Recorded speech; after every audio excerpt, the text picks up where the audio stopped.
CM Jairam Thakur द्वारा शिमला नगर निगम में 7 नए वार्ड बनाने के बाद इनकी संख्या 34 से बढ़ाकर 41 हो गई थी। प्रार्थी ने आरोप लगाया था कि डिलिमिटेशन को सही प्रोसेस नहीं अपनाया गया। उनकी अपील तक लंबे समय तक अदालत में सुनवाई चली और 13 मई को अदालत ने सुनवाई के बाद फैसला रिजर्व रख लिया था। आज अदालत ने अपना फैसला सुना लिया और इसके मुताबिक प्रशासन द्वारा किया गया डिलिमिटेशन और आरक्षण रोस्टर दोनों को रद्द कर दिया गया। लिहाजा अब ये सारी प्रक्रिया दोबारा से करनी होगी और अगर सरकार नए वार्डों का गठन करना चाहेगी तो वार्डों के डिलिमिटेशन की पूरी प्रक्रिया दोबारा से शुरू करनी होगी। जाहिर है कि इसके बाद तय समय पर शिमला एमसी के चुनाव होते नहीं दिख रहे। शिमला नगर निगम के मौजूदा पार्षदों का 5 साल का कार्यकाल 18 जून को पूरा हो चुका है। हमारे ब्यूरो चीफ विकास शर्मा फिलहाल इस वक्त हमारे साथ जुड़े हुए इस खबर पर उनसे विस्तार से जानकारी ले लेते हैं। विकास, क्योंकि बात की जाए हाईकोर्ट की तरफ से बड़ा झटका यहाँ पर राज्य सरकार को दिया गया है, अब क्या आगे होने वाला है, देखने वाली बात होगी।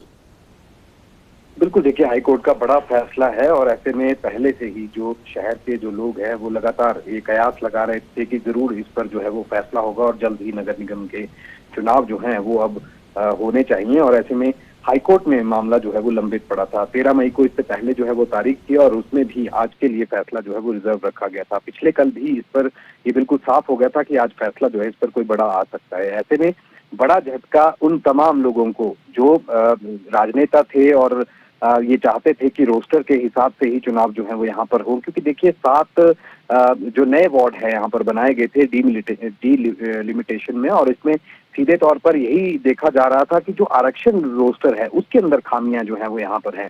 और ऐसे में निजी जो है व्यक्तिगत रूप से जो प्रशासन के लोग हैं या फिर जो राजनीतिक लोग हैं वो अपना लाभ उठाने के लिए जो है इस तरह से आरक्षण रोस्टर जैसे नियमों का इस्तेमाल जो है वो यहाँ पर किया गया। और इसमें ये जो प्रार्थी है जो सिम्मी नंदा है, पार्षद है कांग्रेस से नाभा वार्ड की, इनकी तरफ से जो है वो पिटीशन दायर की गई थी जिसमें साफ तौर पर कहा गया था कि जो नियम है उनकी यहाँ पर अवहेलना की गई है, अनदेखी यहाँ पर की गई है और इसी के तहत राजनीतिक लाभ पाने के लिए कहीं ना कहीं इस तरह से ये रोस्टर और डिलिमिटेशन जो है उसका यहाँ पर गठन किया गया है। लिहाजा अब हाईकोर्ट ने पूरी तरह से इसको रद्द कर दिया है और ऐसे में ये कहा गया है कि अब एक बार फिर से पुनर्विचार जो है वो यहाँ पर होना चाहिए। इस बाबत जो है आगे के लिए दिशा निर्देश जो है वो कोर्ट की तरफ से जारी किए गए हैं। अदालत ने अपने आदेशों में ये बिल्कुल साफ कर दिया है कि अब एक बार फिर से डिलिमिटेशन और जो आरक्षण रोस्टर है उसको फिर से यहाँ पर बनाना होगा। लिहाजा अब प्रशासन को एक बार फिर से कसरत जो है वो यहाँ पर करनी होगी।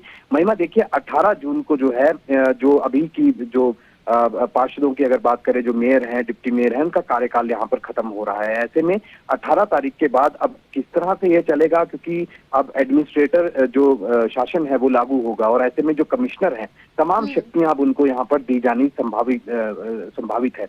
और ऐसे में ये माना जा रहा है कि अब चुनाव जो है वो तय समय पर नहीं हो सकते। लिहाजा 1 महीने से ज्यादा का समय एक बार फिर से यहाँ पर लग सकता है। वो इसलिए भी क्योंकि अगर डिलिमिटेशन करनी है और अगर नियमों को अवहेलना यहाँ पर की गई है, तमाम चीजों को जो है वो पैनी नजर अब यहाँ पर रखनी होगी प्रशासन को भी और तमाम ऐसे राजनीतिक दल जो इस बात के लिए पैरवी कर रहे थे कि डिलिमिटेशन जो है वो उनके हिसाब से बिल्कुल सही है और जो आरक्षण रोस्टर है वो भी उनके हिसाब से सही है। तो ऐसे में उनको अब बड़ा झटका यहाँ पर लगा है और ऐसे में हाईकोर्ट ने बिल्कुल साफ कर